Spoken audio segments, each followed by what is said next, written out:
Ok, então boa noite, pessoal. Hoje estamos recebendo aqui nos seminários NELF o Henrique Antunes. Eu acho que a maioria de vocês já conhece o Henrique. Ele é nosso professor aqui no Departamento de Filosofia da UFA, um professor substituto.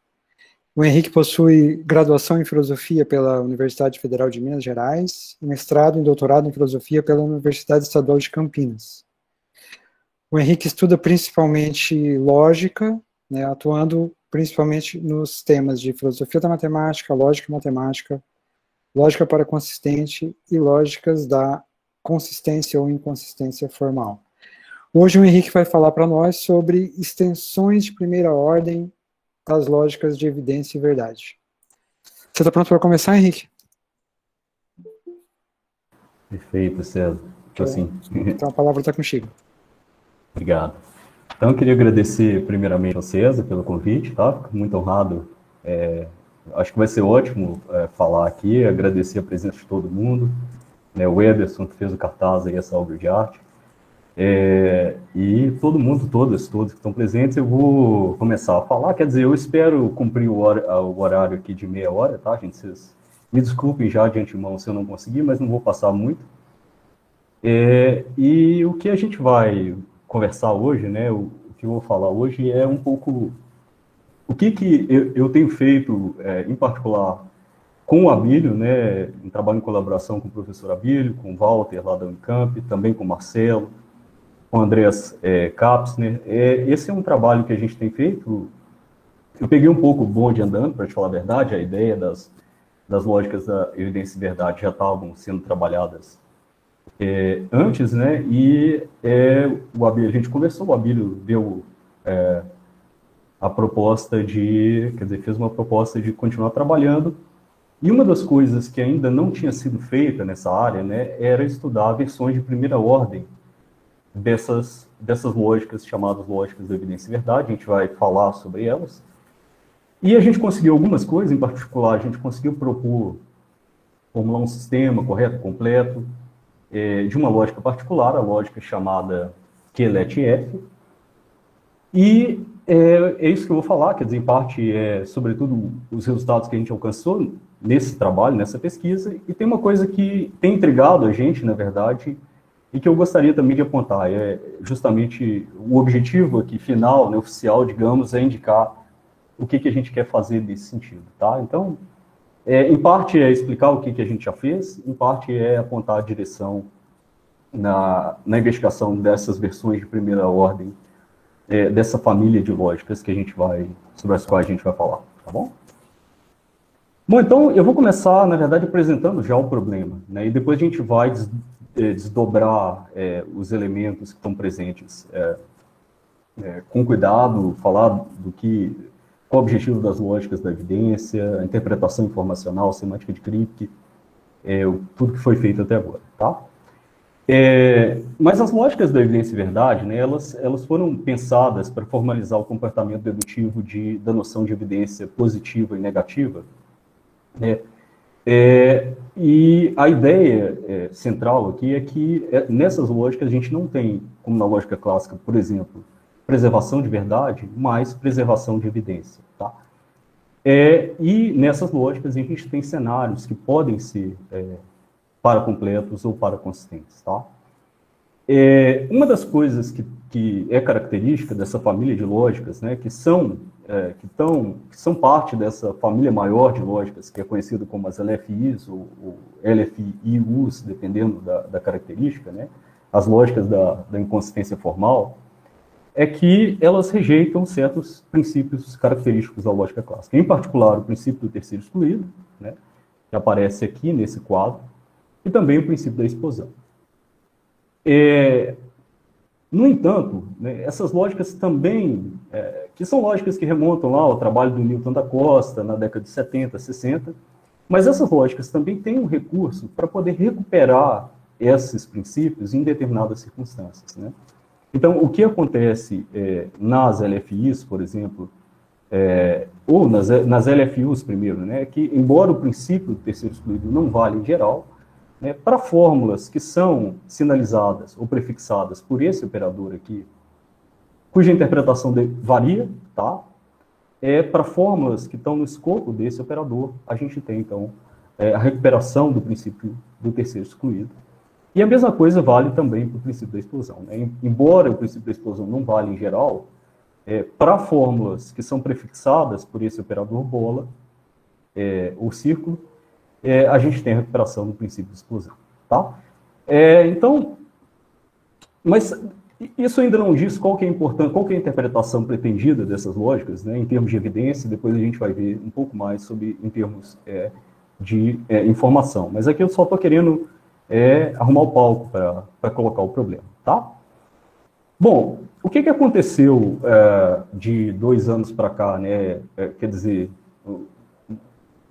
os trabalhos remontam a, pelo menos a 2000, desde 2012, se eu não estou enganado, 2013, os trabalhos do Abílio junto com o Walter, depois o Marcelo. Mas eu queria destacar alguns trabalhos que foram ou estão sendo feitos aqui nessa direção, né?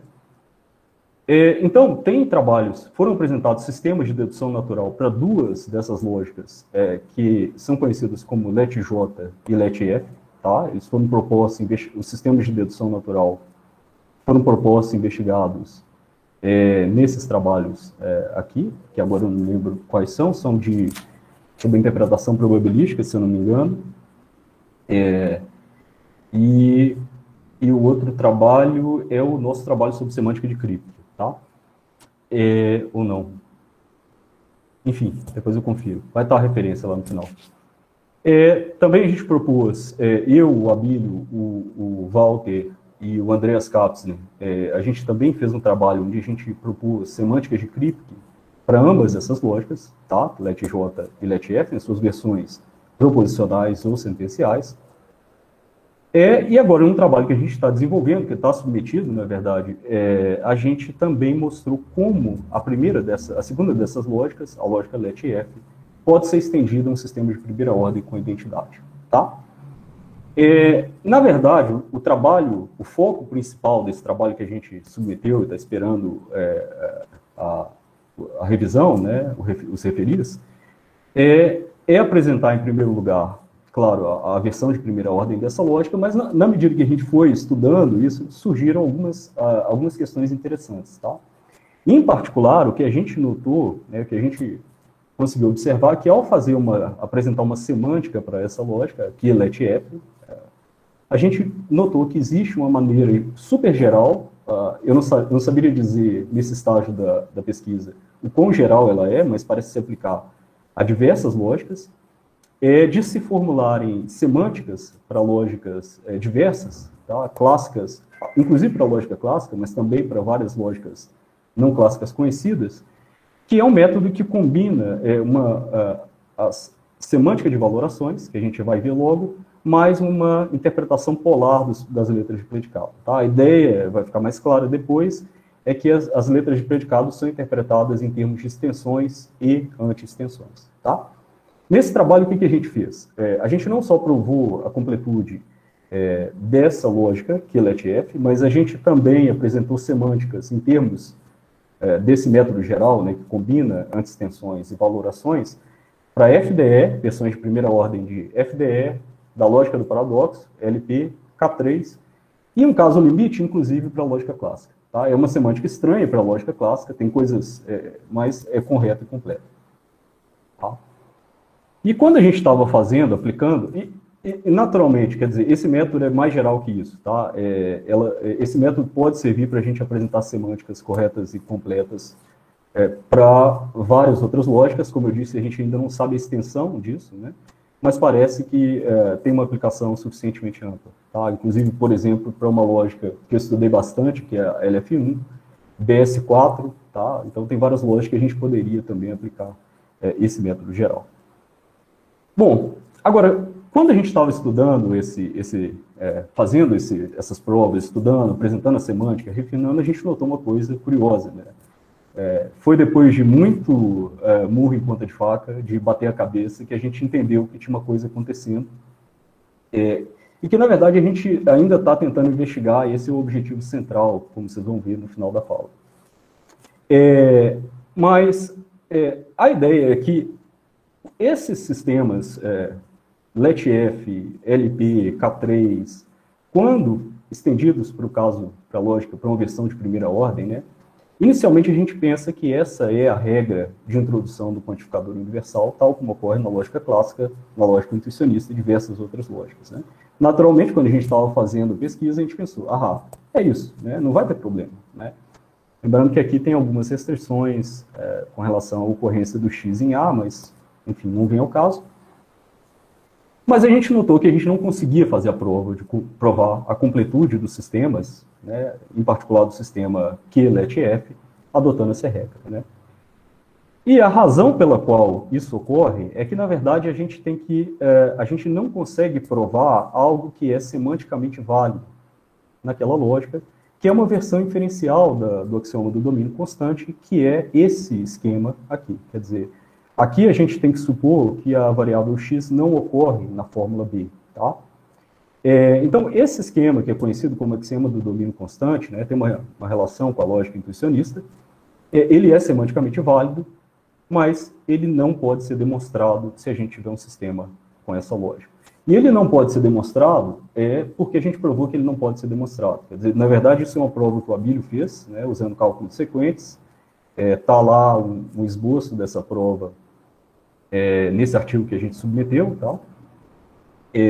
Então, o que significa que, no nosso caso, a gente teve de adotar uma outra versão da regra de introdução do quantificador universal, que é, na verdade, o análogo, digamos, dessa versão inferencial do axioma do domínio constante. Tá?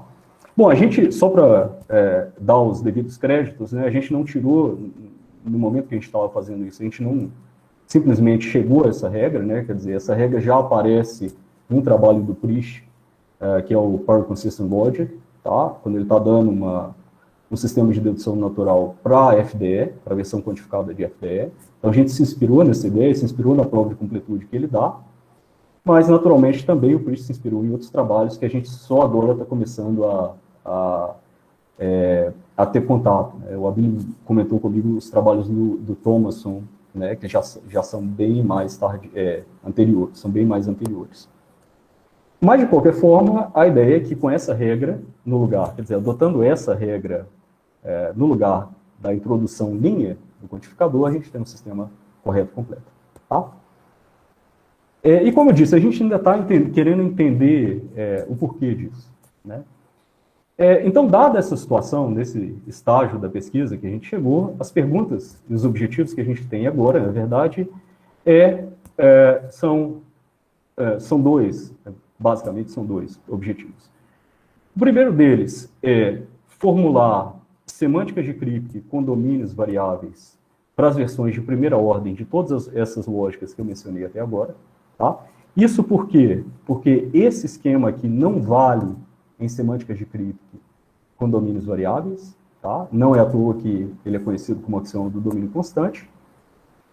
E a pergunta natural a se fazer aqui é se, com relação a essas semânticas de Kripke com domínios variáveis, os sistemas que têm essa regra que a gente inicialmente adotou, quando estava apresentando uma versão de primeira ordem de Q-LET-F, se os sistemas que têm essa regra são corretos e completos relativamente às semânticas de Kripke correspondentes com domínios variáveis. Então, é um passo... Quer dizer, a resposta parece ser óbvia nesse caso, né, mas como é natural, quer dizer, parece sim que é verdade, mas em lógica a gente tem, infelizmente ou felizmente, a gente tem que apresentar uma prova. Né? Então, o objetivo todo é apresentar essas semânticas de Kripke com domínios variáveis para essas lógicas distintas, e então tentar apresentar uma prova desses sistemas que contêm essas regras. Então, basicamente, esse é o resumo de tudo que eu vou falar aqui, e agora eu vou desempacotar vários conceitos para tentar tornar tudo mais claro. Tá bom? Vocês têm alguma pergunta de clarificação que queiram fazer?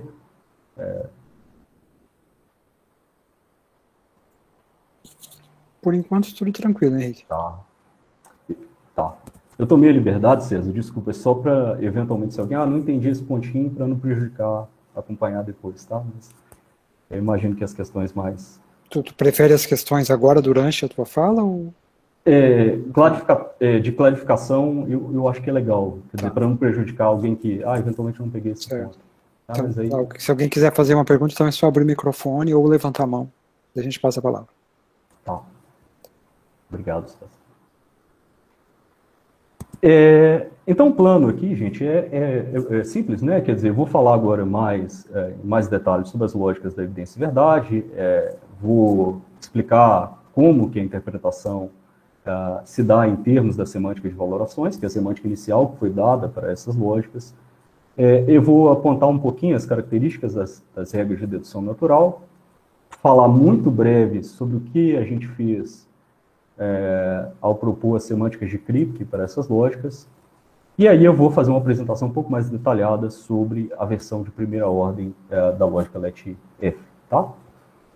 E se der tempo, gente, eu espero que dê, eu queria, além de mencionar os objetivos finais, eu queria falar um pouquinho de um problema conceitual que surge, uma versão do problema de Frege que surge quando a gente está pensando na interpretação pretendida dessas lógicas, tá? Uma versão daquele velho problema das estrelas lá do Frege. Tá? Então, como eu disse, né, a primeira interpretação que foi dada das lógicas de evidência e verdade foi em termos de valorações, né, a semântica formal, onde as fórmulas são atribuídas um de dois valores, exatamente um, ou o valor 1 ou o valor 0. Né? E na interpretação em termos de evidência, esses valores representam, respectivamente, a presença ou a ausência de evidência para uma dada fórmula A. Tá? Então, aqui estão expressos todos os cenários, né? Então, se uma valoração V atribui valor 1 para uma fórmula A, isso é interpretado como a evidência para a verdade de A. Né? Se uma valoração atribui valor 0, isso significa que não há evidência para a verdade de A. Né? E a coisa se replica também para a negação. Então, se eu digo, se a fórmula não A recebe o valor 1, né, isso quer dizer que que há evidência para a falsidade de A. Dito de outra maneira, uma terminologia também, uma maneira de expressar isso é dizer que existe evidência negativa para A. Tá? Então, aqui a gente diria, nesse caso, que há evidência positiva para A, para a verdade de A, né, e aqui que há evidência negativa para A. E da mesma forma, né, atribuir o valor de verdade 0 para não A, quer dizer que não há evidência para a falsidade de A. Quer dizer, a ideia que a gente pensa aqui, que nessa interpretação epistêmica, que há determinadas sentenças, proposições, né, não vamos fazer diferença aqui, tal que a gente pode ter 4 cenários distintos nesse contexto. Né? Então, se A recebe o valor 1 e se não A recebe o valor 0, né, isso quer dizer que apenas há evidência para a verdade de A nesse contexto. Se ao contrário, se A recebe o valor 0 e não A recebe o valor 1, isso significa que apenas há evidência para a falsidade de A nesse contexto. Tá? E existem também os cenários para completos e para consistentes. Né? Então, nesse caso, a gente não tem nenhuma evidência acerca de A, ou seja, a gente nem tem evidência para a verdade de A e nem para a falsidade de A. E aqui a gente tem muita evidência, né? Demais. A gente tem evidência tanto para a verdade de A quanto para a falsidade de A. Tá? Então, só para dar um exemplo muito rápido, né, um exemplo recorrente, é a ideia de que você, de repente, você está procurando um determinado endereço, né? Você consulta o Google Maps e ele diz, olha, o endereço que você está procurando vai naquela direção, naquela direção, mas você não está muito certo, seu celular não está funcionando, então você pergunta para alguém, né, que conhece a região, essa pessoa diz, olha, é naquela outra direção. Tá? Então, a ideia aqui é que, nesse contexto, você tem evidência fornecida, digamos, pelo aplicativo, que o endereço que você procura está naquela direção, e você tem evidência de que o endereço que você procura não está naquela direção, digamos assim. Tá? Esse seria um contexto. Acho que alguém levantou a mão, né?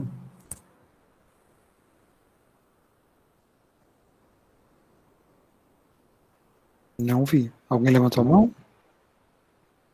Eu digo levantar a mão usando o botão, né? Porque eu não estou vendo todo mundo. Não, acho que talvez Mas tenha acho que não. sido... talvez tenha sido engano. Bom, Então, a gente tem essas situações que podem ser representadas, né, dada essa interpretação dos valores na semântica de valorações, mas existe também, como a linguagem dessas lógicas, como eu já adiantei, tem um operador de classicalidade, né, que é conhecido classicalidade, operador bola, operador círculo, né, que é capaz de representar, dada essa interpretação, que há evidência conclusiva para uma determinada proposição, né. Então, isso significa que, a rigor, não significa que há evidência conclusiva que há, para A, que A é o caso, mas, na verdade, há evidência conclusiva acerca de A, ou seja, a evidência conclusiva seja acerca da verdade de A ou da falsidade de A, tá? Então, a ideia aqui é que determinadas fórmulas ou proposições, elas têm esse caráter distinto, esse caráter epistêmico distinto, né, que não vão permitir, portanto, situações em que a gente não tenha ausência de evidência, quer dizer, se a gente tem evidência conclusiva acerca de A, então eu tenho que ter evidência acerca da verdade de A ou da falsidade de A, e também não pode haver evidência tanto para a verdade de A quanto para a falsidade de A. Então, esse operador, na verdade, interpretado aqui como presença de evidência conclusiva, né, ele acaba determinando um sentido amplo de factibilidade, né? Quer dizer, quando eu tenho que o valor de círculo A é 1, ou de bola A é 1, né, quer dizer, ou isso implica a verdade de A, ou a falsidade de A. Isso aí depende de se A é ou não o caso. O que não pode acontecer é eu não ter informação acerca de nenhuma das duas, A ou não A, e não ter informação positiva, evidência positiva acerca das duas, A e não A. Bom? Então, como eu disse, gente, quer dizer, a ideia aqui é que evidência conclusiva não é evidência conclusiva para A, tá? Evidência conclusiva acerca de A, né? O que significa que eu tenho ou A é o caso, ou não A não é o caso, tá? Ambas as coisas não podem ocorrer, e ao menos uma delas tem que ocorrer. E, do ponto de vista de um sistema dedutivo, né, o que a gente tem são versões de dedução natural aquelas coisas que eu já mencionei na introdução. Quer dizer, embora o princípio do terceiro excluído não seja válido, nós temos uma regra que nos permite recuperar esse princípio. Tá? Da mesma forma, embora de uma contradição nós nem sempre podemos derivar qualquer coisa, né, isso é o caso quando se trata de uma inferência a respeito de uma forma prefixada pelo operador bola. Tá? Então, em última instância, a gente está, com relação a essas informações conclusivas, a gente está autorizado a raciocinar classicamente. Tá? Então, a rigor, a lógica não é clássica, é subclássica, é mais fraca que a lógica clássica, mas existe uma maneira de recuperar a lógica clássica com relação a certas proposições que são aquelas para as quais a gente tem evidência conclusiva. Tá? Pois bem, como que isso se reflete num sistema de dedução natural como é o tipo que a gente tem, do tipo que a gente tem investigado, né? Em geral, a gente vai ter dois pares de regras para cada conectivo, no caso das lógicas sentenciais.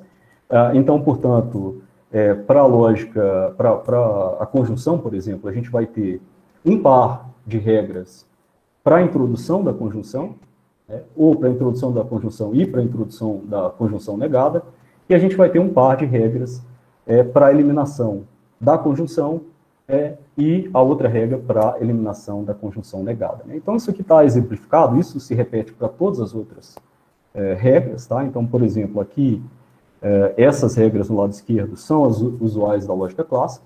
Tá? Então, se eu tenho evidência para A e evidência para B, eu tenho evidência para A e B. E se eu tenho evidência para A e B, eu tenho evidência para A individualmente. Tá? E o mesmo ocorre com B. E aqui também vai acontecer o seguinte, a ideia é a dual, né? Essas regras são duais, então se eu tenho evidência para a falsidade de A, eu tenho evidência para a falsidade da conjunção A e B. Tá? Então, basicamente, o que a gente tem é isso. Aqui também tem uma versão da eliminação dessa conjunção negada, né, as coisas acabam sendo bem duais, né, se a gente olhar a disjunção, por exemplo, as regras são absolutamente duais. Isso se reproduz isso ocorre em todos os conectivos dessa lógica LET-F. Era de se esperar que isso fosse acontecer também, essa espécie de dualidade, quando a gente fosse para a lógica de primeira ordem, tá? Mas esse é justamente o ponto aqui, não acontece isso, tá? Justamente por causa daquela modificação na regra de introdução do quantificador universal que a gente tem que introduzir, tá bom? Bom, além da interpretação em termos de evidência, existe também uma interpretação que é próxima à interpretação em termos de evidência e verdade, mas que é formulada em termos informacionais, tá? A ideia, então, é que ao invés de interpretar os valores 1 e 0 como presença ou ausência de evidência para a gente vai interpretar como a informação, 1 é a informação expressa por A está presente, ou a informação de que há, digamos assim, e 0 representa a ausência dessa informação, tá? Isso significa que o operador círculo, na verdade, não vai mais ser interpretado como evidência conclusiva, nesse caso, mas como a infalibilidade da informação, ou não revisibilidade, deixa eu ver qual é a outra terminologia que a gente usa, eventualmente. Confiabilidade, né, reliability, por exemplo. Então, essa é a ideia que nós temos. Podemos ter um banco de dados, por exemplo, a metáfora aqui é um banco de dados. Se aquele banco de dados contém a informação A, né, então a fórmula A recebe o valor 1. Se aquele banco de dados não contém a fórmula A, então aquela fórmula recebe o valor 0. Tá? E da mesma forma, com a negação também. Tá? Então a coisa se replica. O operador bola vai, então, dizer o seguinte: se eu tenho que bola A, o círculo A, é 1, e que A é 1, isso significa que a informação de A é confiável, ou é irrevisável. Aqui eu acho que poderiam ter em princípio, várias interpretações. É factível, factiva. E a ideia aqui, na segunda opção, é que há informação confiável de que não há, de que A não é o caso. Tá? Bom, essa interpretação casa muito bem, em termos de informação, nós não vamos falar muito, né, mas com o que a gente apresentou, que foi justamente semântica de Kripke para essas duas lógicas sentenciais, LET-J e LET-F, que dão um certo aspecto dinâmico para a ideia de que a gente está diante de um banco de dados. Tá? Então, para falar muito breve, teria mais coisas para falar, né, mas eu não gostaria de me deter muito nisso, que numa semântica de Kripke, né, em cada estágio, ou em cada mundo, né, aqui a gente tem uma relação de acessibilidade que é tal como na lógica intuicionista, uma ordem parcial, né, mas em cada estágio, né, a gente vai ter um determinado conjunto de informações presente ou ausente. Né? Então, por exemplo, imagina aqui um estágio W1, onde a gente não tem nenhuma informação acerca de P. Né? Isso significa, na semântica de Kripke, que tanto P quanto não P recebem um valor 0 nesse estágio, nesse mundo possível. E à medida que esse banco de dados vai aumentando, digamos assim, então, numa passagem de W1 para W2, eu poderia ter a adição da informação de que P. Né? Então, nesse contexto, nesse mundo possível, eu teria que P recebe o valor 1, mas como não há a presença da fórmula não P recebe valor 0. Tá? E, em último caso, também poderia ter outros desenvolvimentos onde eu acrescento, num estágio posterior, né, além da informação de P, a informação de que P é uma informação confiável. Tá? Então, existem vários desenvolvimentos possíveis, quer dizer, eu poderia, no estágio anterior do desenvolvimento do banco de dados, acrescentar a informação não P, poderia, em outro passo, né, em outro caminho, a partir de W3, introduzir a informação de que P é uma informação confiável, digamos assim.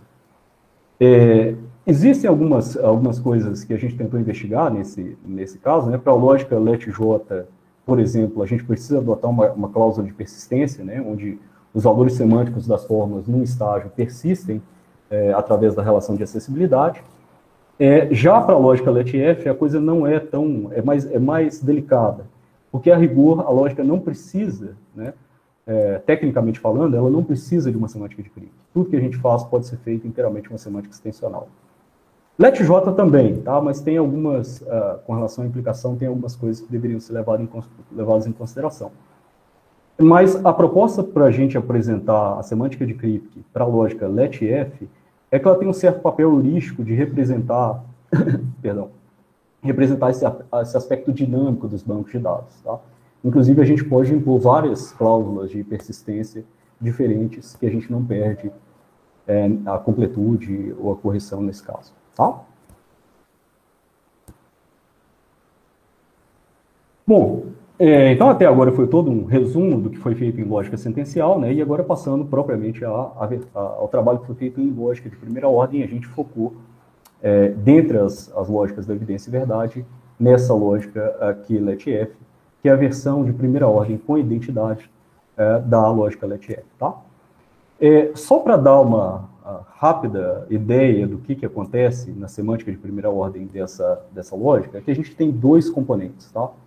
Em primeiro lugar, a gente tem uma semântica, uma estrutura tarskiana, tal como aparece na lógica clássica, tá? Então, uma estrutura vai ser aí composta de um domínio, uma função interpretação. Essa função interpretação vai interpretar as constantes como elementos do domínio, e ela vai interpretar os predicados também, as letras de predicado. Só que acontece uma coisa diferente aqui, como é uma ideia recorrente nas lógicas não clássicas, que ao invés, por exemplo, no caso de uma letra de predicado binária, ao invés da função interpretação atribuir um subconjunto do domínio àquela letra, na verdade ela atribui um par, e aqui vem a ideia de uma interpretação polar, a função interpretação atribui um par que é constituído pela extensão positiva do predicado e a sua anti-extensão, ou a sua extensão negativa, digamos assim.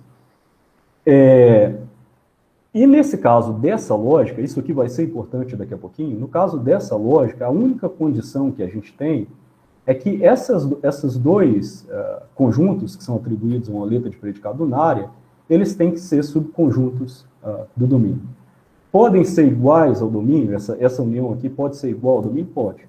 Mas pode ser também o subconjunto próprio do domínio? Também pode. Tá? Essa é a única condição.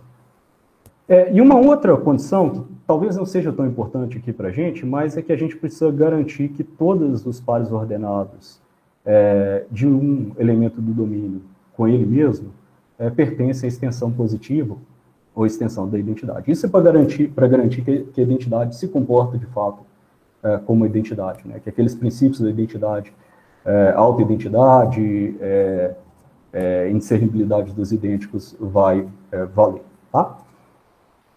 Então, como é que funciona, só para dar uma ideia aqui, de como é que funciona essa ideia de dividir a interpretação de um predicado entre uma extensão positiva e uma extensão negativa, tá?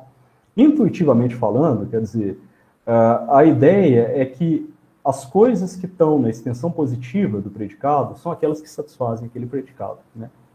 E as coisas do domínio que estão na extensão negativa do predicado são aquelas que satisfazem, perdão, a negação do predicado, tá?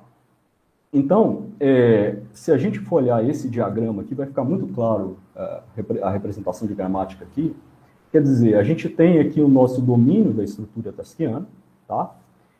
E um predicado, ele é composto de uma extensão e de sua anti-extensão, né?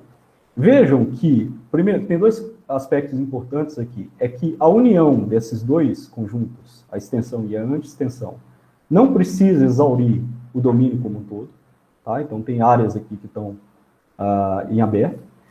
E a sua interseção também não precisa ser vazia. Quer dizer, pode haver um objeto C do domínio que pertença tanto à extensão do predicado P, quanto à sua anti-extensão.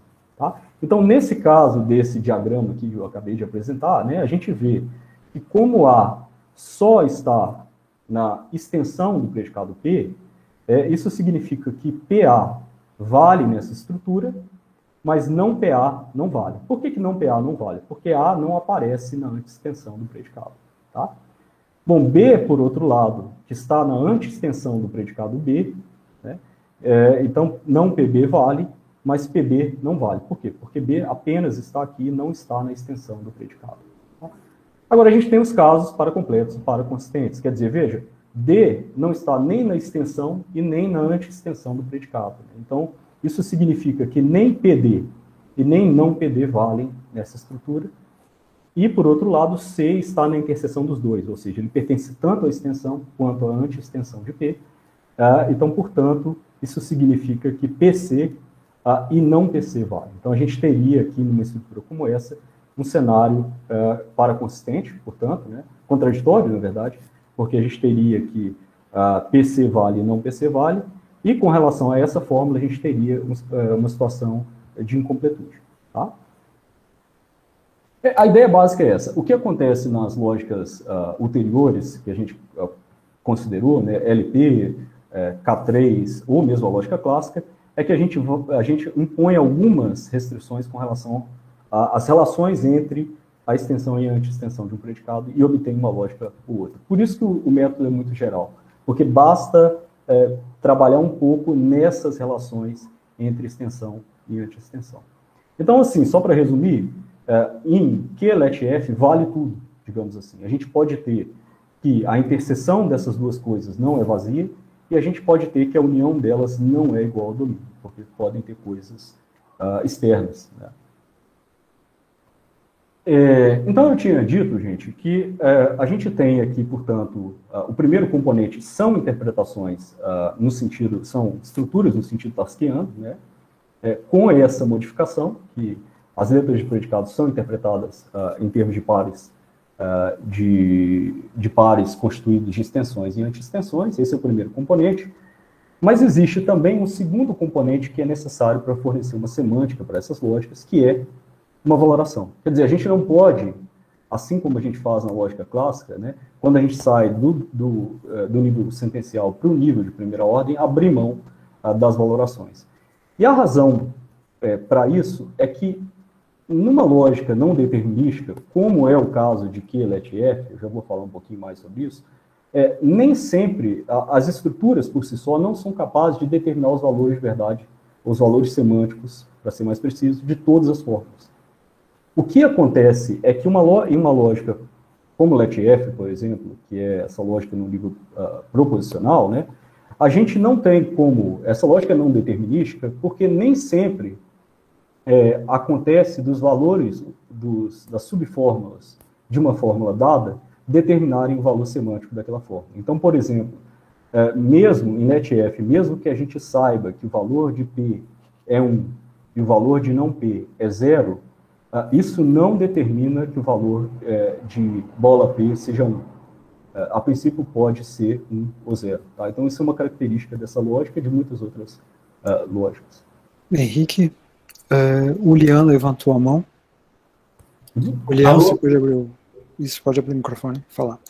Alô, boa noite, Henrique, boa noite a todos. Eu queria fazer uma pergunta rápida a respeito dessa parte. Ao atribuir que essa lógica que estão trabalhando, saber que LET-F, né, é não determinística, isso implica que a semântica dela não é composicional? Ou são dois aspectos diferentes? É isso mesmo. É isso mesmo. A semântica não é composicional. A semântica não é composicional. Quer dizer, exatamente, se a gente pensar na formulação de composicionalidade em termos que o valor semântico é uma função, e aí a gente pensa a função no sentido clássico, dos valores semânticos dos constituintes, sim, ela não é composicional. Exatamente. Não, que eu queria só confirmar mesmo. Ok, muito obrigado. Beleza. Obrigado pela pergunta.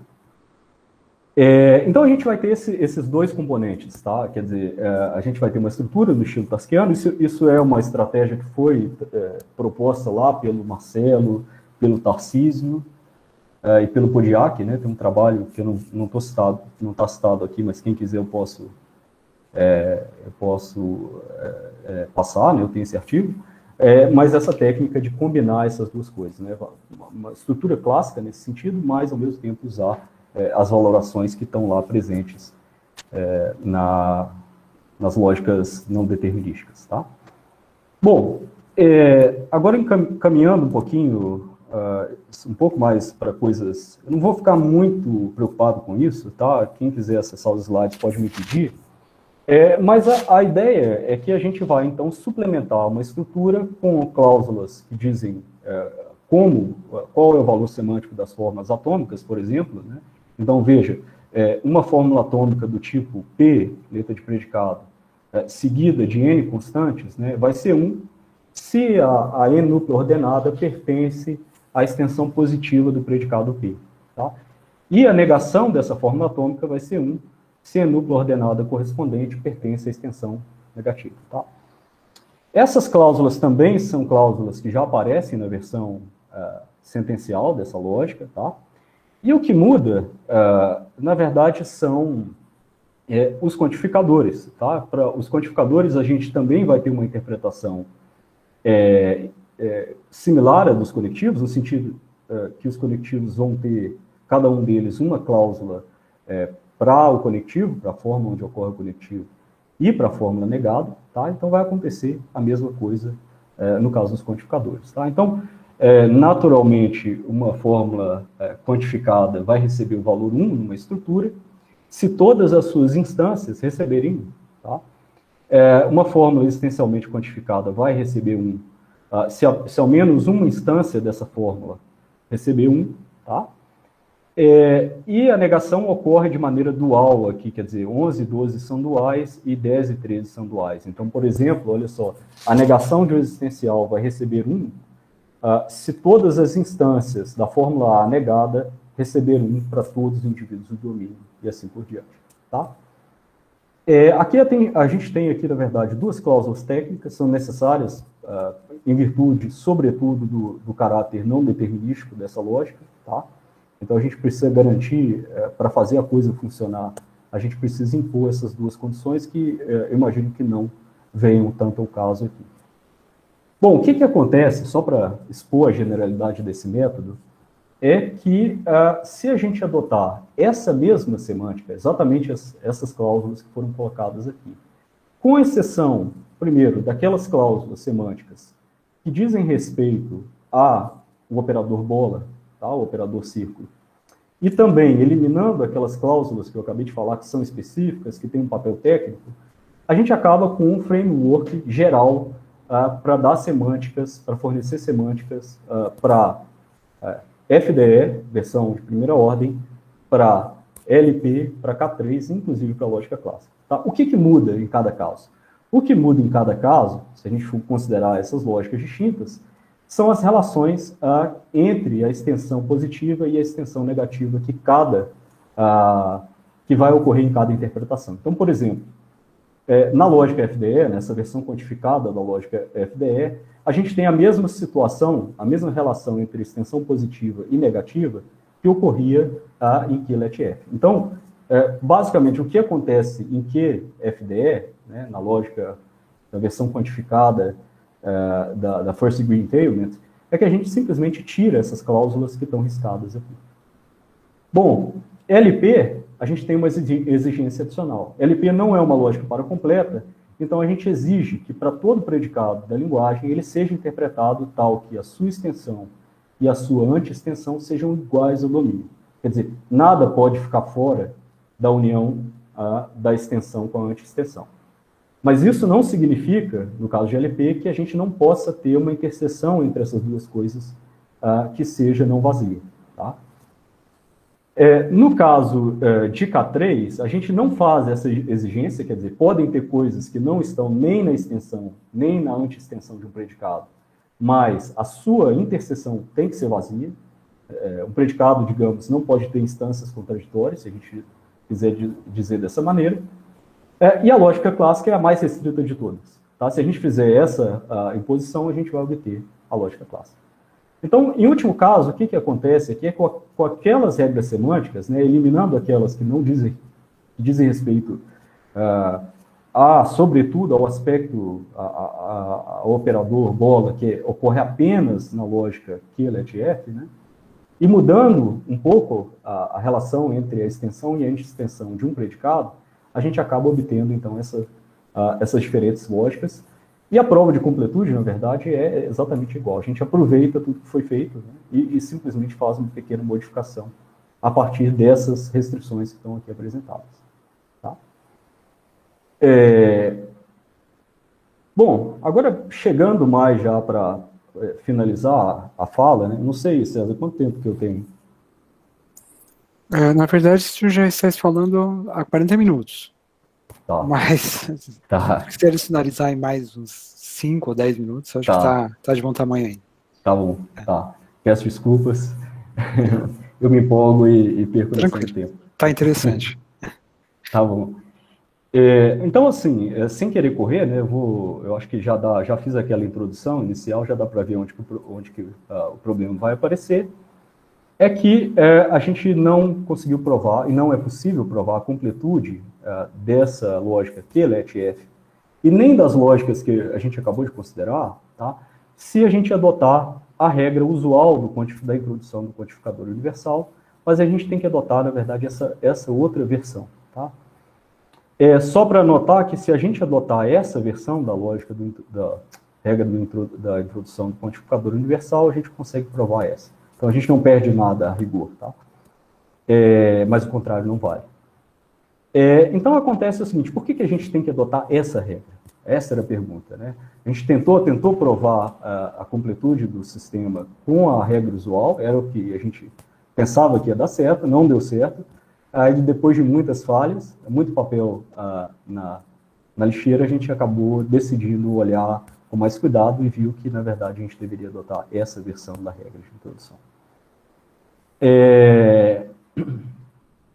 E a razão pela qual isso ocorre, como eu já adiantei, é que existe essa versão aqui, esse esquema, né, que é a versão inferencial do axioma do domínio constante, que, embora seja semanticamente válido em todas essas lógicas, ele não pode ser demonstrado utilizando aquela regra usual da introdução do quantificador universal. Tá? Então, vocês veem que, na verdade, a regra que a gente adota como sucedânea nada mais é do que uma versão, em termos de regra, desse esquema que eu chamei aqui de RDC. Tá?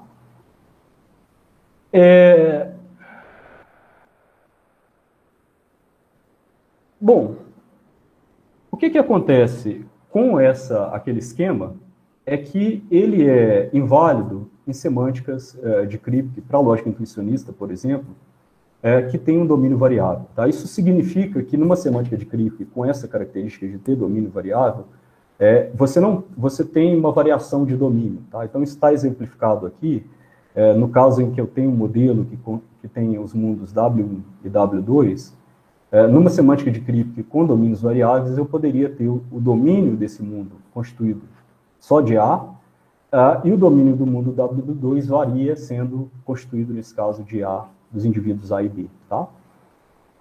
Então, o fato daquela regra não ser válida nessa semântica de Kripke acende a luz para o seguinte caminho. Né? A ideia que a gente vai aqui, portanto, tentar, primeira coisa, já que a regra do domínio constante naturalmente não é válida numa semântica de Kripke com domínios variáveis, a gente vai tentar propor semânticas de Kripke com domínios variáveis para a lógica QLET-F, eventualmente para outras lógicas, e verificar se a gente consegue provar completude e correção relativamente a essas semânticas de Kripke com domínios variáveis dos sistemas que são obtidos mantendo-se a regra usual da introdução do quantificador universal. Quer dizer, aquela regra que a gente tentou e não conseguiu, com a qual a gente não conseguiu provar a completude. Então, esse é o nosso objetivo central, né? Quer dizer, existiriam outras questões na agenda, né? Como qual é a relação dos princípios de terceiro excluído, explosão, com o axioma do domínio constante, porque parece ter um padrão aí, né? No sentido de que lógicas nas quais pelo menos um dos dois princípios não vale, também não validam o axioma do domínio constante. Então, a questão seria ver o escopo dessa relação, o que está exatamente acontecendo nesse contexto. Bom, é isso, gente. Quer dizer, eu imaginava que o problema de Frege ia eventualmente ficar. Se surgir alguma pergunta nessa direção, eu posso aproveitar os slides que aparecem. E é isso. Queria, portanto, agradecer a todo mundo, agradecer pela atenção e é isso. Tá? Obrigado, Henrique. Obrigado pela tua fala. Foi muito didática. Até eu, que não tenho familiaridade com o assunto, consegui acompanhar até o fim. Então, muito obrigado. Pessoal, agora a gente abre para perguntas. Quem quiser fazer perguntas ao Henrique, sugestões, esclarecimentos, enfim, pode levantar a mão, colocar no chat, ou abrir o microfone simplesmente. Quem sai na frente? Bom, temos um inscrito, o Ederson. Pode abrir aí, Ederson. Oi, Henrique, obrigado pela palestra, muito boa, muito clara. Eu queria saber, aproveitar que você deixou aí, então, na tela o problema de Frege, eu fiquei pensando das motivações filosóficas também, né, para a extensão. A gente tem aí claramente que a gente vai aumentar ter um poder expressivo maior, né?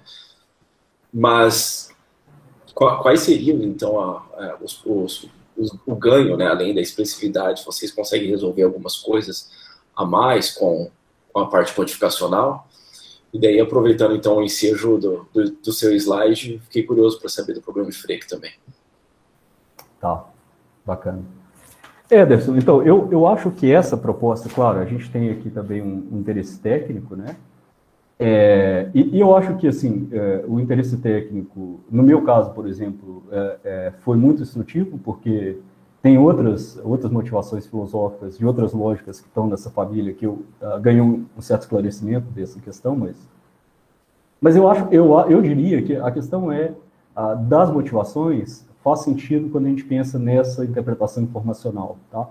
Então, a ideia que está sendo maturada agora, e o Abílio tem pensado isso e comenta comigo, né, bastante, não sei se eventualmente ele queira se manifestar, mas a ideia básica é que a gente tem aqui a aplicação a uma certa base informacional, né, onde, nessa base informacional, a gente poderia ter sentenças representando as informações, um banco de dados, digamos, e a gente poderia, inclusive, ter sentenças gerais, enunciados gerais, codificados, portanto, que constituiriam essa base de dados, né? Então, eu acho que, como eu vejo, né, poderiam ter outras motivações, eu acho que essa ideia da aplicação dessas lógicas em termos informacionais, em termos de um banco de dados, teria um ganho significativo, eu acho. Quer dizer, um potencial aplicação, nesse caso.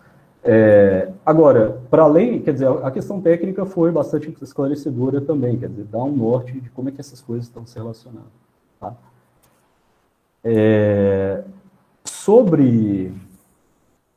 Rapidamente, então, sobre o problema de Frege, como é que surge? Né? A questão surge o seguinte, é mais ou menos um produto da ideia de que, no nível da interpretação semântica dos termos, a gente está adotando aqui uma semântica referencial, né? Então, isso significa que os termos são interpretados como indivíduos no domínio, né? Então, no nível da interpretação dos termos, das constantes, sobretudo, né, a gente só tem constante aqui, a gente tem, portanto, uma semântica referencial.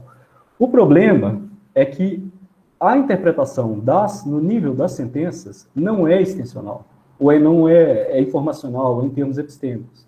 Então, o tipo de problema que vai surgir aqui, Ederson, é o seguinte, olha, imagina que eu tenho um banco de dados, uma base informacional, em que o domínio visado, digamos assim, é um domínio de todos os atletas brasileiros, todas e todos os atletas brasileiros, né? Então, esse domínio vai incluir lá o Pelé, né?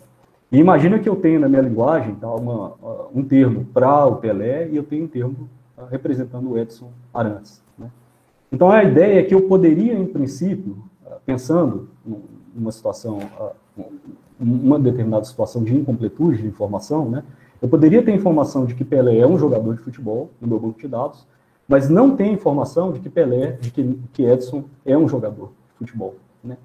O que acontece, o problema de Frege acontece por quê? Porque se eu tenho a identidade no nível da semântica, ou seja, se eu interpreto C1 e C2 cada um respectivamente representando Pelé e Edson, como o mesmo indivíduo, se eu tenho a informação de que Pelé é um jogador de futebol, necessariamente eu tenho a informação de que Pelé de que Edson é um jogador de futebol. Então é exatamente a mesma coisa que acontece, que é o problema de Frege, que é justamente eu não consigo ter a informação de que Pelé é um jogador de futebol sem ter a informação de que Edson é o jogador de futebol. Mas, claro, isso é absolutamente plausível. Eu poderia ter. Se eu não tenho a informação que essas duas pessoas, esses dois nomes se referem ao mesmo indivíduo, claro que eu poderia ter uma informação sem ter a outra.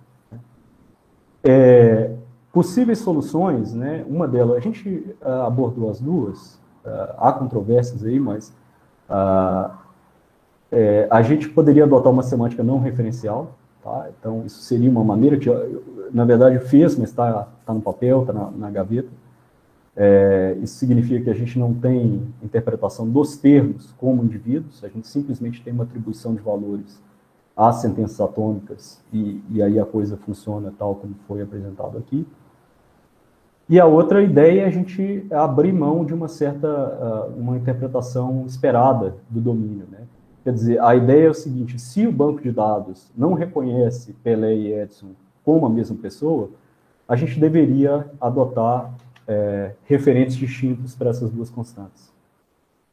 Então a gente deveria selecionar estruturas nas quais a constante que corresponde a Pelé refere a um indivíduo diferente que é a constante que corresponde a Edson Arantes. Então, basicamente, essa é a ideia. Que surge justamente desse desalinhamento, eu diria, entre adotar uma semântica referencial e ter uma interpretação intencional no nível das fórmulas de sentença.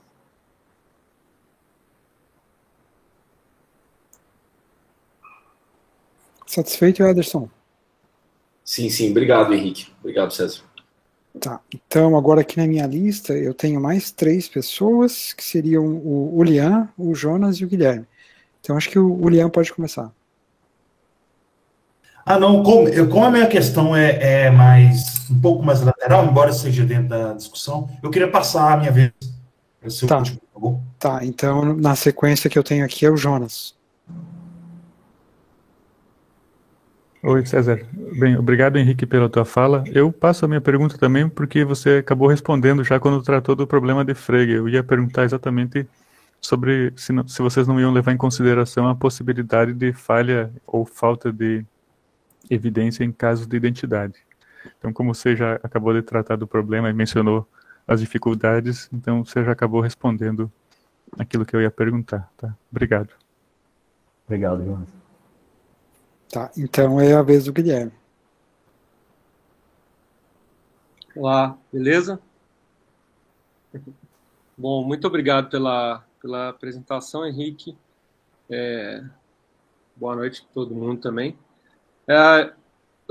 Eu tenho 2 perguntas, infelizmente também. A minha pergunta eu não sei se vai ser a melhor pergunta que poderia fazer para as novidades que você trouxe hoje. É uma pergunta sobre tópicos talvez já mais conhecidos dessas lógicas. Mas é porque o seu exemplo me deixou na dúvida. Aquele exemplo que você trouxe do GPS, né? Então, assim, eu fiquei na dúvida se a primeira pergunta é isso, se isso não é um contra-exemplo à regra da introdução da conjunção. Me pareceu ser um contra-exemplo à regra da introdução da conjunção. Você tem, por exemplo, então você está perdido, você tem um GPS, mas o GPS para de funcionar. O GPS fala que o caminho é para a esquerda. E aí você pergunta para o transeunte e ele fala que o caminho é para a direita. Mas é porque o caminho não pode ser para a esquerda e para a direita. Então, tem evidência que o caminho seja para a esquerda, tem evidência que o caminho seja para a direita, mas daí não se segue que você tem evidências que o caminho seja para a esquerda e para a direita. Não sei, me pareceu...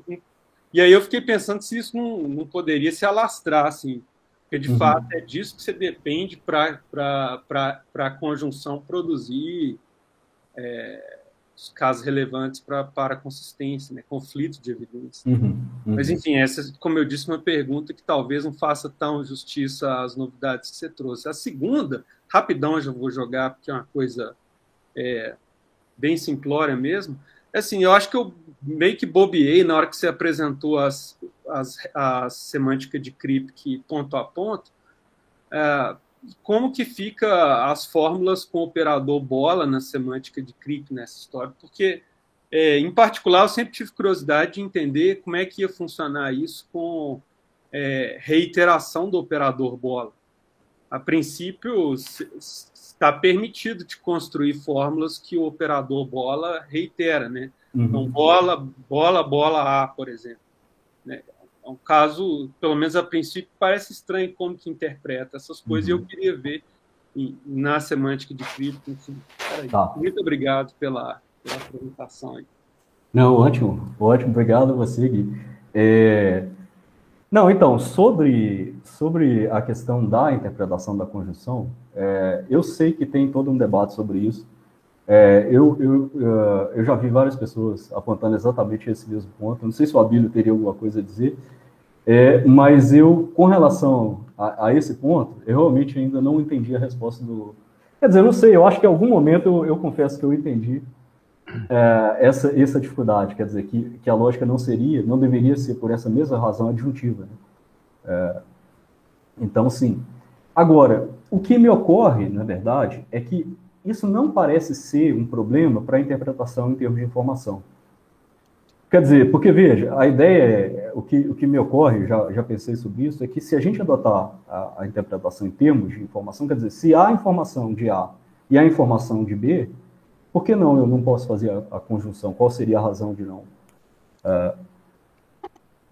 Quer dizer, pensando que aí a gente tem um conjunto de informações, por que não? Tá? Mas, não sei se o Abílio quer complementar. Tá, olha só, isso é uma objeção que a gente escuta desde a primeira vez que isso foi apresentado. O negócio é o seguinte, o problema é que a noção de evidência, ela é sempre lida, né? É o padrão, né, digamos, ler a noção de evidência com ingrediente epistêmico, que, na verdade, a noção de evidência não tem. Tem um texto que não foi publicado ainda, que eu explico isso, que eu tento explicar isso em detalhe. Resumindo, né, porque sem eu me estender muito, a noção de evidência ela tem que ser compreendida como uma justificativa não factiva. É uma justificativa que pode estar errada.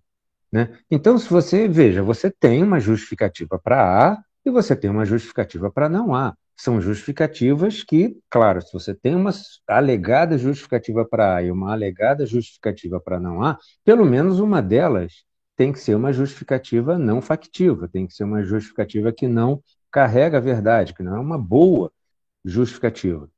Mas uma vez que a gente aceita a noção que essas coisas têm que ser, essas coisas que não são justificativas de fato, têm que ser consideradas justificativas, então é natural que você tenha, e você explica a noção de evidência a partir dessa noção de justificativa, ou seja, admitindo uma justificativa não factiva, uma justificativa que pode falhar, então não tem absolutamente nada errado em você falar que você tem uma justificativa para A e uma justificativa para não A, você junta as duas, você tem uma justificativa para A e não A.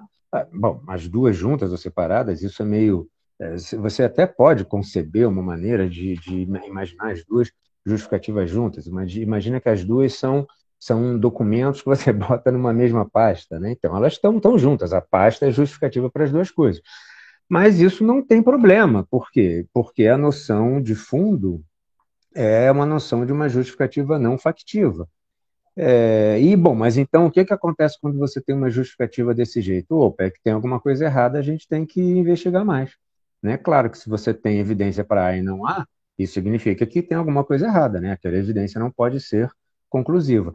E se perguntar, bom, mas onde é que estão justificativas desse tipo?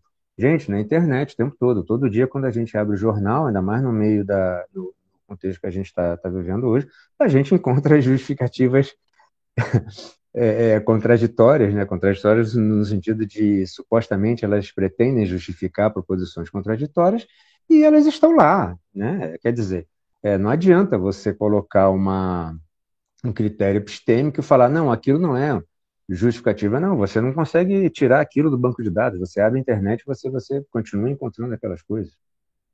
Bom, então é isso. Quer dizer, a explicação para uma lógica da evidência como LET J e LET F ser uma lógica adjuntiva, ou seja, uma lógica que a introdução da conjunção vale, é essa. Isso está perfeitamente de acordo com a noção de evidência subjacente. Demorei demais, né? Desculpa. Tá ótimo, Abílio. Depois eu tenho que olhar com você, Abílio, a questão de se você acha que faz sentido dizer que esse problema é menos premente quando a gente está pensando na interpretação informacional. Sim, é menos premente porque... não, olha só, não é exatamente menos premente, porque a interpretação informacional, se você está falando de informação confiável, você também, a informação é confiável porque tem uma informação também que implica, né, que implica a confiabilidade. O problema é que, normalmente, não se lê informação com um ingrediente epistêmico que se lê em evidência. Tá? Mas se você fizer uma busca na web, em inglês, né, você encontra até false evidence. False evidence é evidência que a definição da Wikipédia, que é perfeitamente correta, se refere apenas a contextos jurídicos, né? Quer dizer, é uma evidência que é fabricada para ser levada em juízo. Mas essa ideia de uma evidência que é fabricada para ser levada a juízo, isso está o tempo todo no negacionismo. O negacionismo trabalha com evidências fabricadas, com evidências falsas, né? A gente pode perfeitamente falar usar o conceito de falsa evidência, de evidência falsa, para classificar as alegadas justificativas ou evidências apresentadas pelas visões negacionistas acerca de vacinas, acerca do aquecimento global, acerca da cloroquina e etc. Né? Quer dizer, não é que o problema não apareça quando você fala de informação, o problema é o mesmo. Bom, isso é como eu vejo, né? Mas, normalmente, o conceito de evidência carrega um pressuposto epistêmico, mas isso é porque a gente está acostumado às aulas de epistemologia, né? Porque se a gente pensar o problema puramente, se a gente for, por exemplo, num site negacionista em relação ao aquecimento global, a gente vai ver as, entre aspas, falsas evidências. Aliás, nem é entre aspas, né? A gente vai ver as evidências falsas, as evidências equivocadas. E o que são essas evidências equivocadas? São justificativas que são apresentadas como justificativas, mas não são de fato justificativas. Só que para discutir com o negacionista, a gente não pode eliminar esse tipo de justificativa, né? Para formalizar esse contexto argumentativo, a gente não pode simplesmente ignorar que existem justificativas que são não factivas, que existem justificativas que são falsas, erradas, equivocadas, etc.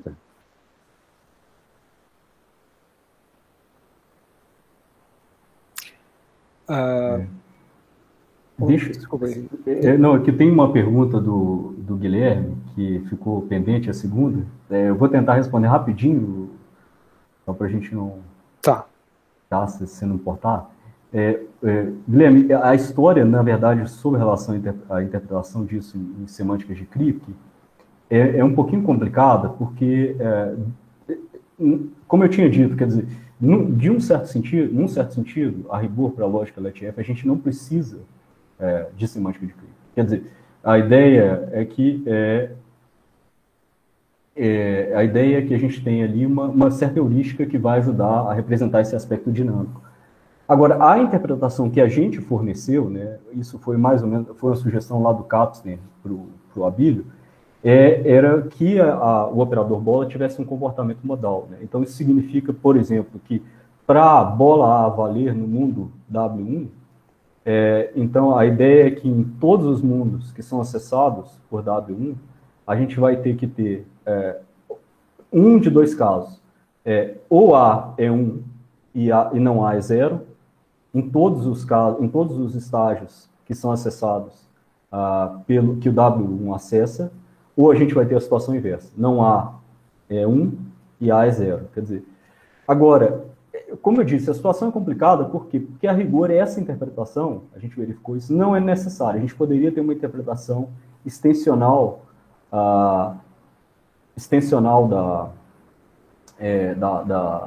do operador, tá?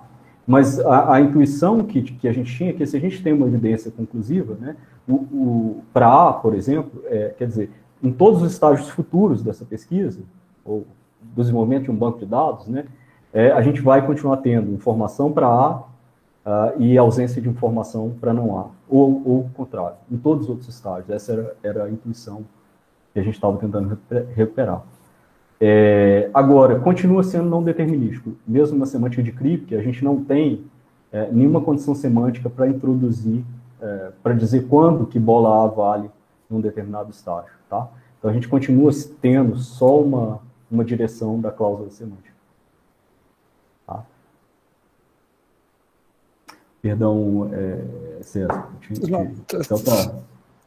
Tá, eu estou com a mão levantada que eu tenho uma questão relativa a essa discussão sobre evidência que estávamos fazendo, e tem o Lian também que tinha uma questão. O Lian, você deseja fazer a sua pergunta agora? Ou posso... Pode perguntar, porque minha questão é um pouco por fora, assim, embora seja ainda sobre as LET-F.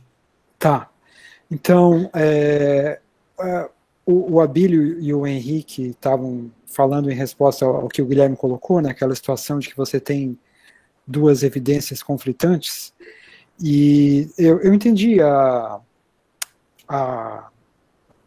explicação do Abílio de que uma evidência pode ser falsa, ou uma evidência pode ser enganadora, misleading evidence, como sugeriu o Leonardo no chat, né, e que a gente pode ter uma justificativa que é falsa, né.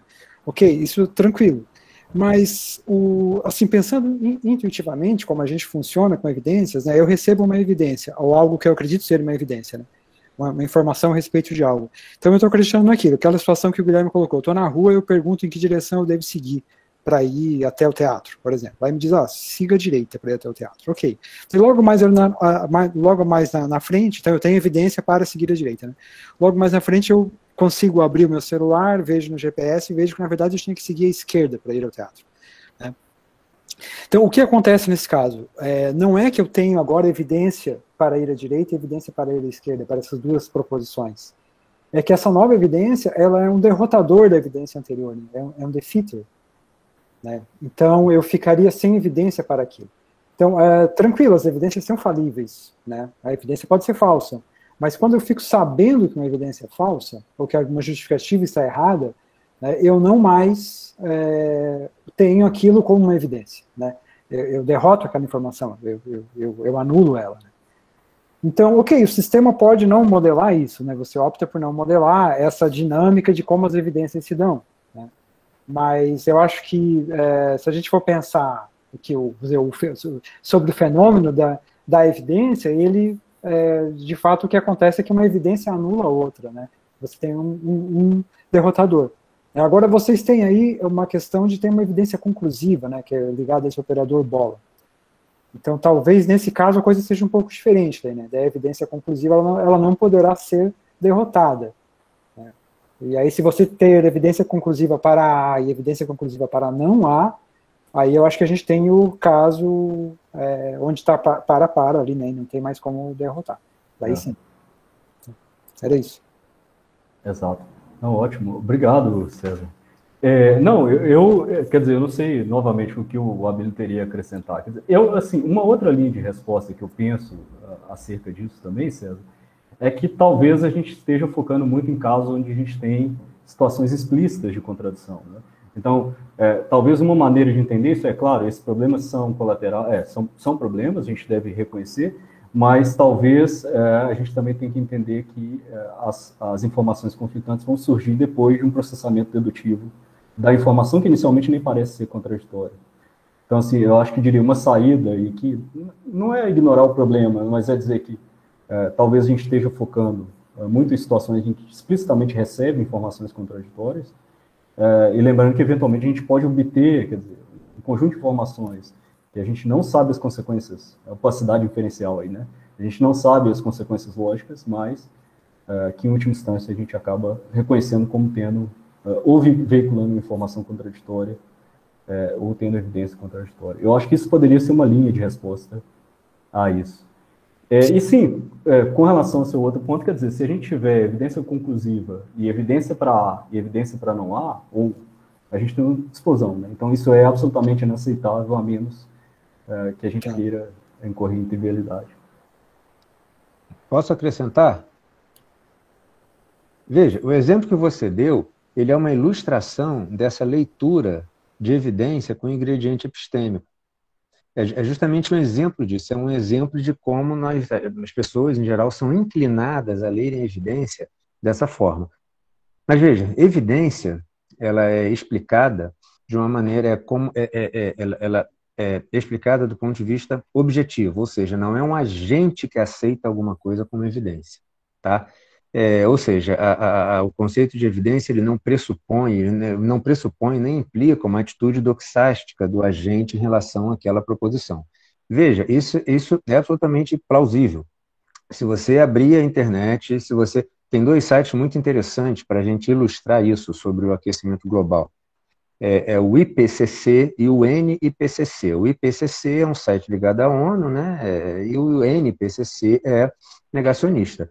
Aquilo está lá, objetivamente, entendeu? Aquilo não é que você... E se você transportar a mesma ideia para quando você pede informação na rua e recebe informação contraditória, é você que já está processando aquilo, é o sujeito que já está processando aquilo dizendo que não tem evidência, porque de fato você tem evidência da pessoa A que te disse, da pessoa X que te disse A, e você tem evidência da pessoa Y que te disse não há. Tá? Imagina que você é médico, você está fazendo pesquisas sobre um determinado medicamento em relação a um sintoma, a uma doença, e você recebe 2 estudos diferentes, um dizendo que o medicamento é eficaz e outro dizendo que não é. Essas coisas constituem evidência para A e para não A. Né? Essas coisas constituem evidência para ambas as coisas. Agora veja, o processo, olha só, deixa eu aproveitar esse slide aí do Henrique que está aparecendo, tá vendo?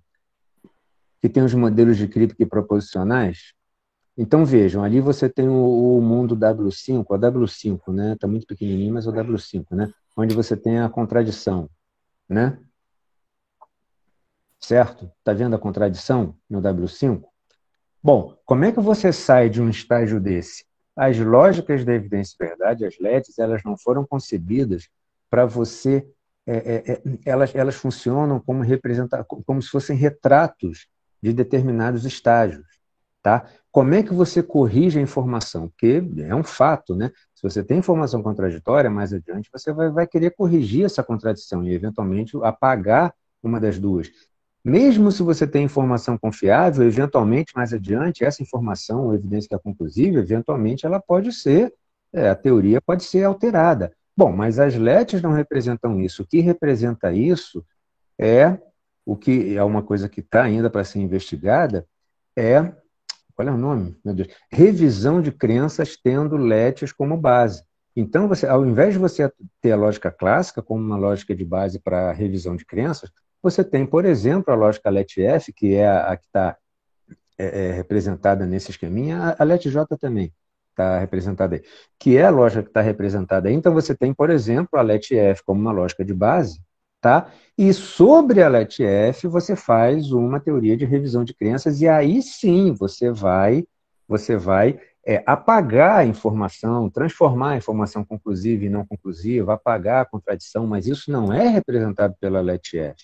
Isso é representado por revisão de crenças tendo a LET-F como base. Assim como uma situação análoga é representada com revisão de crenças tendo a lógica clássica como base. Né? Entendi, acho que entendi.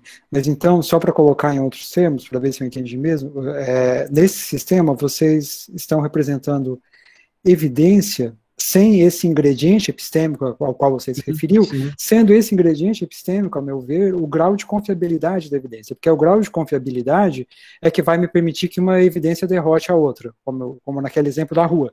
A evidência que você tem do GPS derrota a evidência de um informante na rua, porque ela é mais confiável. né? Agora, se eu não tenho acesso a isso, como você deu o exemplo do site dos negacionistas do aquecimento global e o site dos cientistas que defendem o aquecimento global, né? Se um agente cego, que não sabe o grau de confiança, como uma base de dados, né, ele pega as duas informações, ele não tem grau de confiança de nenhuma, ele tem que colocar as duas no mesmo nível, né? Então, o grau de confiança não importa, então ele vai ter evidência para A e evidência para não A nesse caso, né? Então, vocês estão representando a evidência, então, sem grau de confiança. Esse é o ingrediente epistêmico que está de fora, e que entraria depois numa lógica de revisão de crenças. Não, olha só, o que tá sendo representado é a evidência não factiva, né? Evidência não factiva. O que é evidência não factiva? Ou melhor, na verdade, o mais preciso não é falar evidência não factiva. O que está sendo representado, porque você pode ter para completude, né? Então você pode ter nenhuma evidência. O que está sendo representado é a ausência de evidência factiva, né? Aí é simplesmente uma questão de ajustar a terminologia. Ausência de evidência conclusiva, tá? Que ela é baseada numa justificativa não factiva, e presença de evidência conclusiva, que é baseada numa justificativa factiva. Então, o que explica a ausência de evidência conclusiva e presença de evidência conclusiva? A justificativa que está anexa, né, que pode ser factiva ou não factiva. O que você está falando, você já está dando um passo além do exemplo, né? Porque você está assumindo a posição de um sujeito, tá? Você está assumindo a posição de um sujeito que avalia a evidência. Então, ele avalia a evidência, então a evidência proveniente do GPS é mais confiável do que a evidência proveniente da pessoa que falou, que deu informação na rua, o que não é exatamente correto, né? Porque eu já dancei inúmeras vezes dizendo que o número 53 é para lá, mas na verdade eu vou para lá e o número 53 está para cá, ou porque a numeração da rua não seguiu uma ordem, o que é muito comum, ou porque o GPS está errado mesmo, blá, blá, blá. Mas, quando você fala que você já faz essa avaliação, você já tá tendo a postura do sujeito que analisa a informação e vai dizer que essa informação é conclusiva, essa justificativa é conclusiva ou não. Quer ver um exemplo disso? Uma ilustração disso? No texto do Dan, John Michael Dan, How Computers Should Think, no iniciozinho do texto, é onde ele apresenta a lógica, a semântica de 4 valores de FDE, né, que veio a ser chamada lógica de 4 valores de Belknap-Dan, que essas duas lógicas são extensão. O F de Let F significa FDE, né, é uma lógica da evidência e verdade que tem FDE como base. O que o Dan... Não, desculpa, não é o Dan que fala isso, de confusão. É que eles trabalhavam juntos, mas esse texto especificamente é do Belknap, tá? Esse texto é do Belknap. Muito embora a interpretação seja dos dois. Isso não né? É importante dar autoria para o Dan também. Mas esse texto que eu estou mencionando aqui, ele foi escrito pelo Belknap. E o Belknap fala o seguinte, essa lógica que eu estou imaginando aqui, que eu estou propondo aqui, é uma lógica para ser usada por um computador, né? Por um processador de informação. E mais lá na frente, ele fala o seguinte, o computador ele não tem capacidade de distinguir a contradição, de dizer qual das duas é o caso. Se você tem uma contradição no banco de dados, o computador tem que apresentar a contradição, inclusive para você saber, né, que tem uma contradição ali que você tem que investigar, fazer investigações subsequentes. Aí ele fala o seguinte, um complete reasoner, né? Bom, o que seria um complete reasoner, né? Eu traduziria como um ser inteligente, né? Um ser com inteligente. Um complete reasoner é o que o Belknap introduz ali, o conceito que ele usa ali, que seria capaz de analisar a informação, que seria capaz de dizer, opa, não, vamos descartar esse A porque o A está errado, o fato é o não A. O que o computador faz? O computador simplesmente informa, responde que você tem a contradição. E o computador faz inferência com a contradição e ele vai concluir que é A e não A. A lógica de 4 valores do Belknap-Dan é adjuntiva. E por que ela é adjuntiva? Pelas mesmas razões que eu expliquei aqui em relação à noção de de evidência.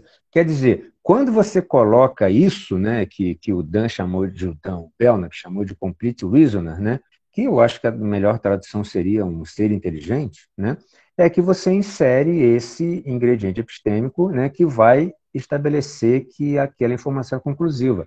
Agora, veja, nessas lógicas todas, a bola branca ela só tem regra de eliminação. Por que a bola branca só tem regra de eliminação? Porque ela é introduzida de fora do sistema. O próprio sistema formal não conclui bola branca A. Tá? Na verdade, existe uma investigação que a gente está fazendo de você poder concluir o bola branca A quando A é uma proposição complexa. Então, mas isso é uma outra semântica, isso é uma outra jogada que não está pronta ainda. Então, você só tem bola branca, você insere bola branca para as proposições atômicas e aí você pode concluir bola branca para as complexas a partir de algumas regras. Mas isso é uma coisa que ainda está em andamento. O sistema como ele é hoje, ele não tem regra de introdução da bola branca. O que significa isso? Que a informação que é confiável, ela é inserida de fora do sistema formal. Bom, como que isso será feito? Um complete reasoner, né? Você tem que, aí entra essa jogada de alguém vai analisar e dizer, não, o GPF nesta região é confiável, a gente confia no GPS. Não, aquele cara mora do lado do número onde ele deu a informação, então a informação dele é confiável. E veja, novamente, utilizando esse slide do Henrique, olha, o modelo de... isso daqui, essa relação é reflexiva e transitiva. Então, você não consegue passar do W5 para o W4. Né? Você não consegue passar para o W5 para o W4. Mas vamos supor que você queira apagar a informação não P, porque você fez uma investigação adicional, você quer apagar a informação não P e inserir a bola branca P. Ou seja, você quer passar do estágio W5 para o W4. Esse pulo, essa passagem do estágio W5 para o W4 é que seria feita por um processo de revisão de crenças. Né? Quer dizer, essa lógica ela funciona como se fossem fotografias dos estágios, entendeu? Mas essa análise que requer um sujeito, um agente analisando, que supostamente seria um ser inteligente, essa análise que permitiria passar de W5 para W4, ela requer revisão de crença. Perfeito, ficou claríssimo agora, Bílio. Obrigado. Henrique, eu vou passar agora então a palavra para o Ulian, finalmente. Tá. Olá, boa noite, estão me vendo? Então, minha questão, eu queria voltar naquele ponto, quando eu fiz a pergunta, eu fiz a pergunta se não era composicional, que LETF, que estava tratando, que eu queria saber se a explicação do caráter não determinístico dessa lógica pela interpretação que a gente está trabalhando, tanto pelo modelo de extensão e antextensão e como se interpreta e como que a negação é interpretada em termos dessa semântica, se a explicação para essa lógica não ser determinística é oriunda disso ou em outros termos? Ou como é que é a explicação? Tá.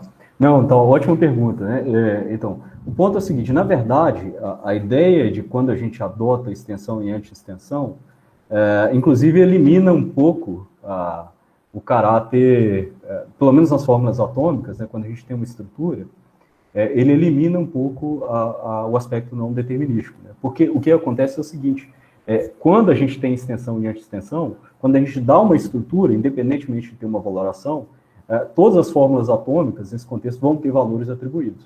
Tá?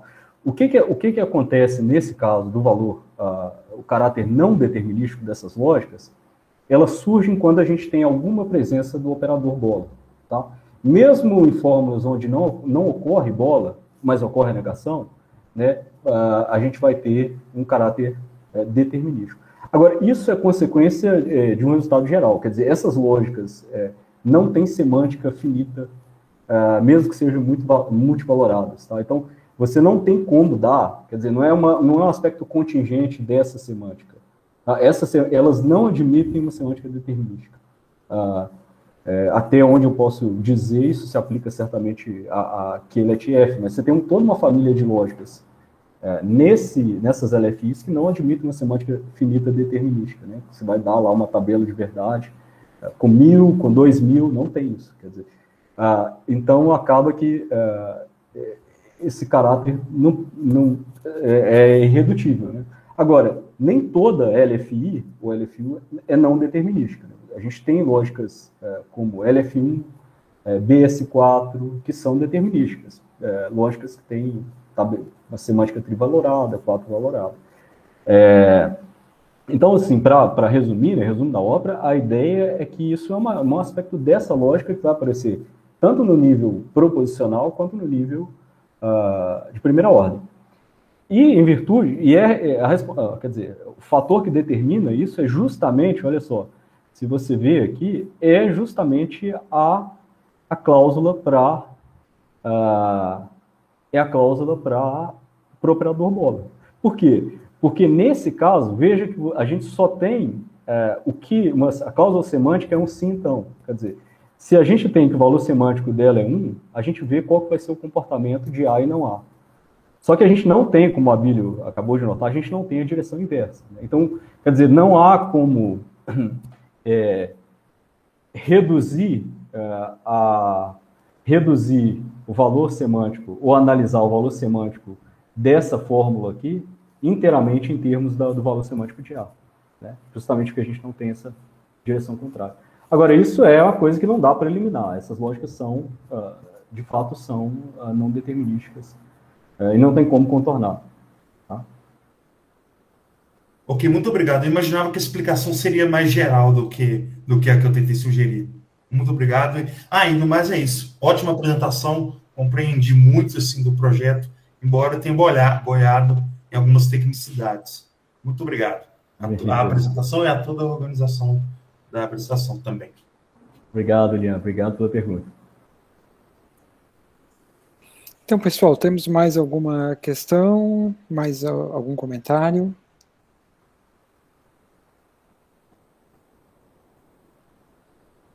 Bom, aqui na minha lista não tem mais ninguém. Já sendo 8h37, já estamos há 1h30 aqui, acho que podemos encerrar, né, Ederson? Sim, eu acho que tá ok. Tá, então eu agradeço... Desculpa, quero falar? Nossa, só ia aproveitar que você jogou a fala para mim para agradecer mais uma vez o Henrique pela apresentação, pelas intervenções também do Abílio, muita coisa ficou mais clara, muito, muito bom mesmo. Seguimos pensando, então, nas lógicas das evidências. Bacana. Então, agradeço também ao Henrique por ter aceitado o convite, por ter dado essa apresentação que foi, como eu disse, muito didática, muito esclarecedora, deu uma boa ideia do projeto de vocês, e agradeço ao Abílio também pelas intervenções que esclareceram. Então, eu estou interrompendo a gravação agora. Se eu acertar o botão, onde é que faz isso? Está aqui, interromper a gravação. Tá, vamos lá. Enquanto você está interrompendo, deixa eu fazer os agradecimentos mais uma vez, gente. Atenção, as perguntas foram ótimas. César, obrigado. Também o Abílio aí trouxe esclarecimentos, tá? Então foi um prazer aqui poder falar. Espero poder participar também das próximas. Obrigado. Valeu, gente.